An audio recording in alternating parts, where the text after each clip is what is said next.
up, guys? I'm KBHD here, and part of being a creator, not just a YouTuber, but a creator, is creating for multiple platforms. So I happen to make videos, I put them on YouTube, and that's the #1 place to go, but obviously I'm on Twitter, I'm on Instagram, I'm on Facebook. There's other places that I talk to you outside of YouTube. And that's for creative reasons, but also you don't put all your eggs in one basket. That's never a smart thing to do. So you don't own your audience on any one platform, so you diversify. But I've always been thinking, just because I get asked in like every interview pretty much ever, like, what would you do if YouTube disappeared tomorrow? Or what would you do if YouTube fell off like right now? Where would you be? But like, I never really had a good answer to that, because YouTube has just been massive.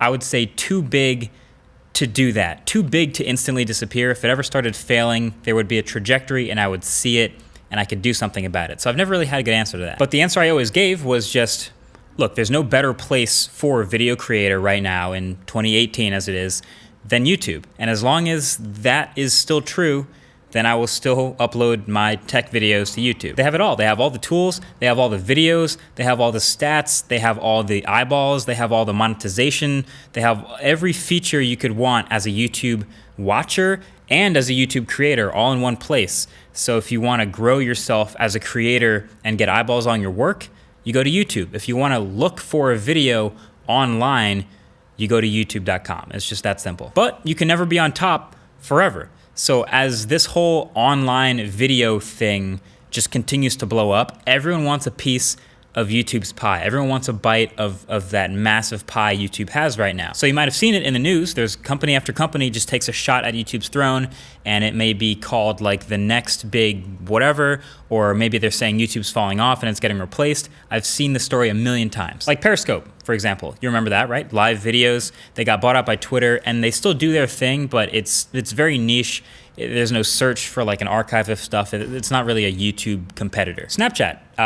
As a creative person, there have been plenty of creative people on Snapchat, but for the longest time, many years, Snapchat didn't really focus on those creators. I mean, what did you see in the Discover page year after year? It's Daily Mail, that kind of stuff. So eventually they started leaving, and there's no real monetization option for Snapchat. They kind of turned the page a little bit too late on that. Vine, we basically saw the whole life cycle of a YouTube competitor through Vine. It grew up through 100% just creative people. There were no like TV talk show hosts, or, I mean, no offense to TV people, but really what we went to Vine for was the people who just made stuff. That was what Vine was built on. But even with all these creators, they couldn't find a way to financially sustain it. The monetization was never really secure, and Vine crumbled. It couldn't last, so RIP Vine. There's Vimeo. They've kind of just been around for a while, sort of in the background. Vimeo exists, I think, as the most complete possible competitor to YouTube as a video site. You know, they have monetization, they have search, they kind of have this focus on high quality. You can find short films there and things like that. But there are like 10,000 times less eyeballs on Vimeo than YouTube. So if you're picking where to upload your video, if you want it to get seen or you want it to get feedback on it, people are going to pick YouTube every time. That's what creators mean when they say the word platform. It's almost literally like a platform for your work to be visible above the rest because of things like search. And then even Facebook video is another one that's come up recently that's had a lot of people talking. And I think they even understood that creators are a big driving force behind making a successful video platform. But still, somehow like 90% of the videos I see on Facebook are stolen from YouTube. So even if they do get monetization right, search is kind of a dumpster fire on Facebook. I have no idea how to search to find a certain Facebook video. And yeah, the copyright stuff is kind of a big deal. Google Plus. Do I even need to say more than that? So still, through all that, for the last decade, through all of these companies taking their shots at YouTube and trying to get a slice of that pie, some of them with more success than others, still at the top remains youtube.com is the place to go to make videos and to go to watch videos. So then a couple weeks ago, I was at a WWDC, which is Apple's event, and while I was there in San Francisco, I had a quick meeting with Instagram where they wanted to show me a video app they were working on. Okay, interesting. I've seen videos on Instagram already, but this is a whole separate thing, and they showed it to me, and it was pretty intriguing, and it kind of came with like this silent like, you in? And this is now what was just announced today, Instagram TV, or IGTV. And it honestly feels like it has the most potential, or what I would say is the most complete set of factors to potentially be like that second place big video platform for creators. Like the eyeballs, first of all, yes, they have it. People use Instagram. Definitely people can just do Instagram and have their work found through that. They just rolled over 1 billion monthly active users on the platform. So the platform is big, and that's not a problem. And then search.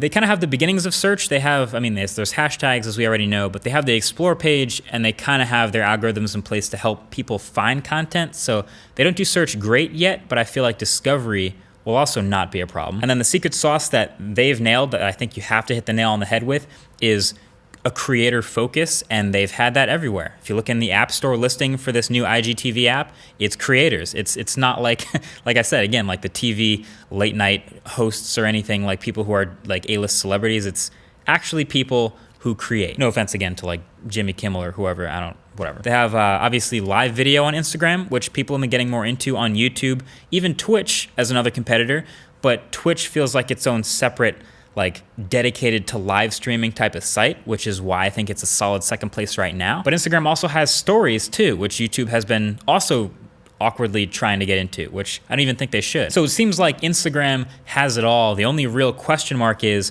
will they be paying creators? And while I can't definitively say that they will monetize the platform just like YouTube, I can be pretty sure they are going to be doing some sort of monetization that will benefit creators. So yeah, I'm on IGTV now. I'm on Instagram TV. I have uploaded my first video. We'll be messing with it more very shortly, but there's a desktop uploader. I can do red footage.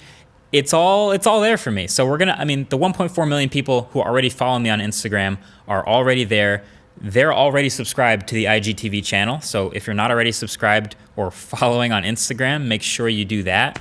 But it's getting rolling and it's getting started. Basically, I'm excited for what's to come. I'm excited. The whole point of this video is I'm excited about the competition to YouTube actually taking a step up. The competition is good for us users of the services. If there is no competition to the iPhone, as much as you love the iPhone, it would never get better if there was no phone that's coming up and chomping on the bit and trying to steal your customers. That's the kind of stuff that benefits the people who are using it. So that's why I'm happy about YouTube competition. Obviously, the biggest complaint about IGTV is vertical video, which if you asked me a couple years ago, I too was staunchly anti-vertical video because I make YouTube videos. But here's the thing, Instagram's pitch is all about the mobile experience first, and we all hold our phones vertically.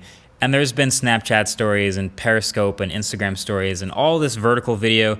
Hell, we've had square video on Instagram for a while now and nobody was really complaining. So I feel like if vertical video is the biggest complaint about IGTV, then that's actually probably a pretty good sign. I am willing to experiment with and work within the confines of 9:16 video there, as I've already started messing with, and it's actually kind of interesting. So yeah, we'll see how it goes. I'm over there now. The point was competition's good. That's about all I had to say for this one. It's kind of a rambly video, but I hope you enjoyed. Thank you for watching. Catch you over on IGTV, but of course, catch you in the next YouTube video. Peace.